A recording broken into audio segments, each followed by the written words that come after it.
तृप्त होने के लिए त्रिपिंडी श्राद्ध एक महत्वपूर्ण श्राद्ध होता है।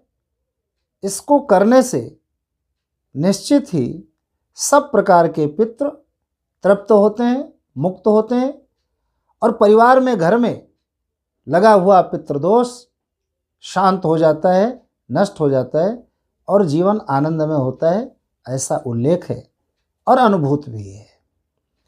त्रिपिंडी श्राद्ध है क्या? कब और क्यों करना चाहिए त्रिपिंडी श्राद्ध?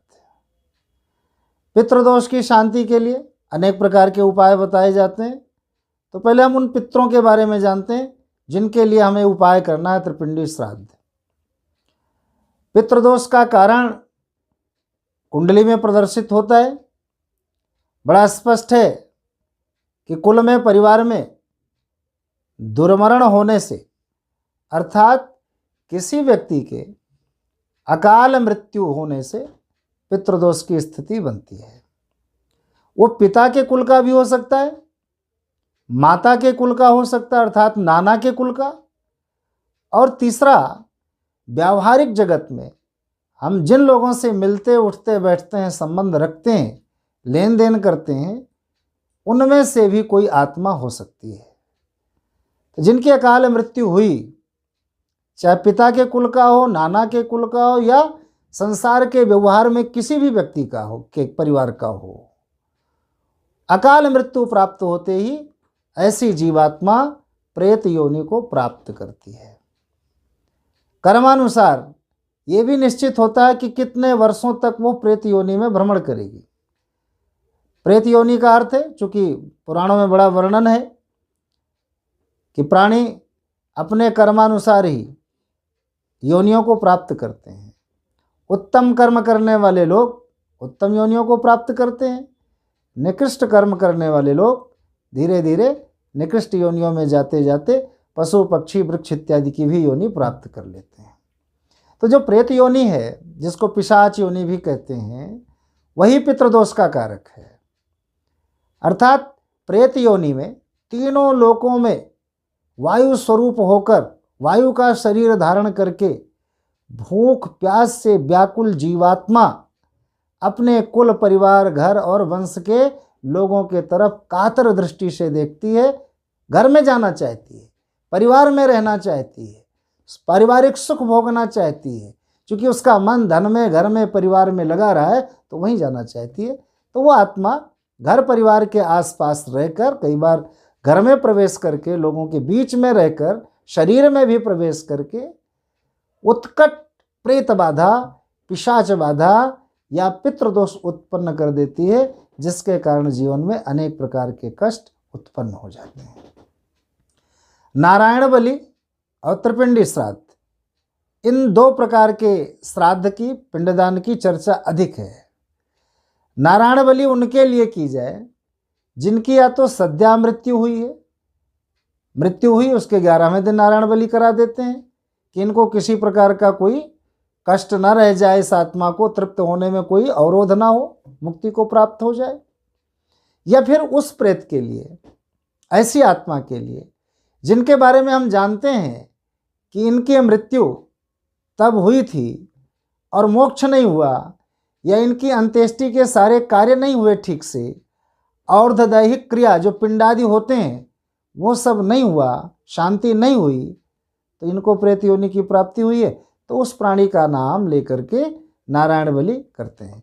नारायण बलि का उद्देश्य देवताओं के प्रति अधिक पिंड देने का है, उसमें तर्पण करने का है। प्रेत के लिए केवल एक पिंड दिया जाता है। तो वो केवल जिनको हम जानते हैं, जिस आत्मा के बारे में कि ये प्रेत योनि को प्राप्त हुई है, उसको शांत करने में नारायण बलि प्रशस्त है, उपयोगी है। लेकिन त्रिपिंडी श्राद्ध उन सारे पितरों के लिए, उन सारे प्रेतात्माओं के लिए जो हमसे संबंध रखे हुए हैं या जिनके कारण पितृदोष है, उन सबके शांति के लिए, उस दोष और बाधा से मुक्ति प्राप्त करने के लिए प्रशस्त है। उसका प्रयोग अत्यंत लाभप्रद है।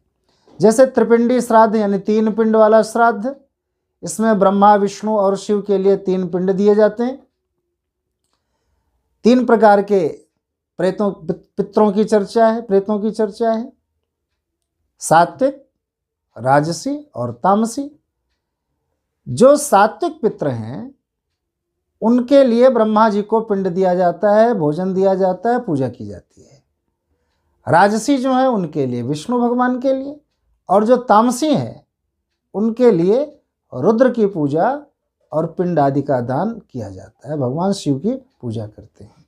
तो इस प्रकार इन तीन देवताओं को तीन प्रकार के पिंड और अलग अलग प्रकार पिंड को बनाने का जो द्रव्य है वो अलग अलग प्रकार का होता है।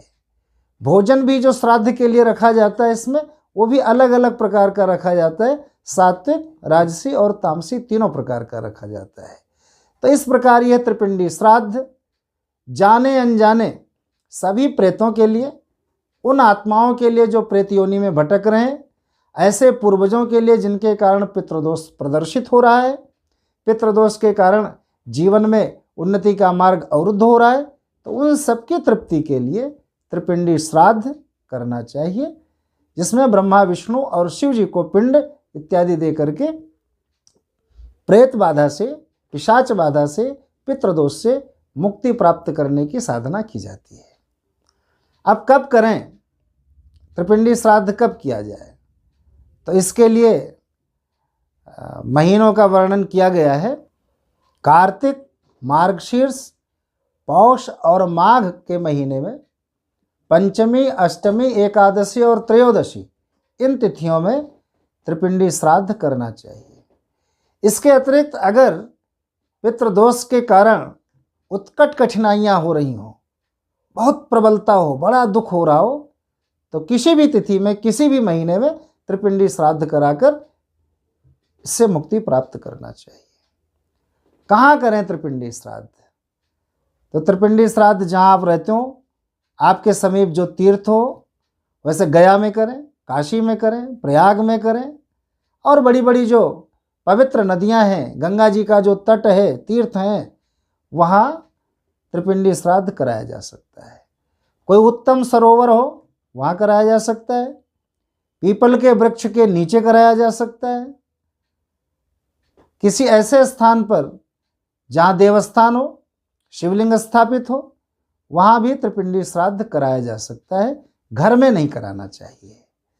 तो इस प्रकार त्रिपिंडी श्राद्ध कराकर सात्विक, राजस और तामस तीनों प्रकार के प्रेतों, पितरों से मुक्ति प्राप्त करने की साधना की जा सकती है।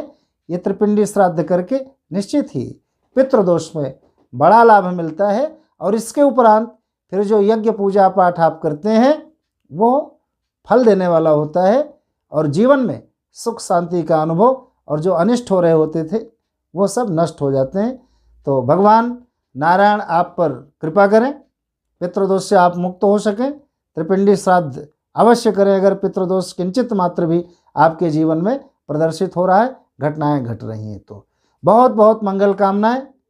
आज इतना ही। बहुत बहुत धन्यवाद। सादर नमस्कार।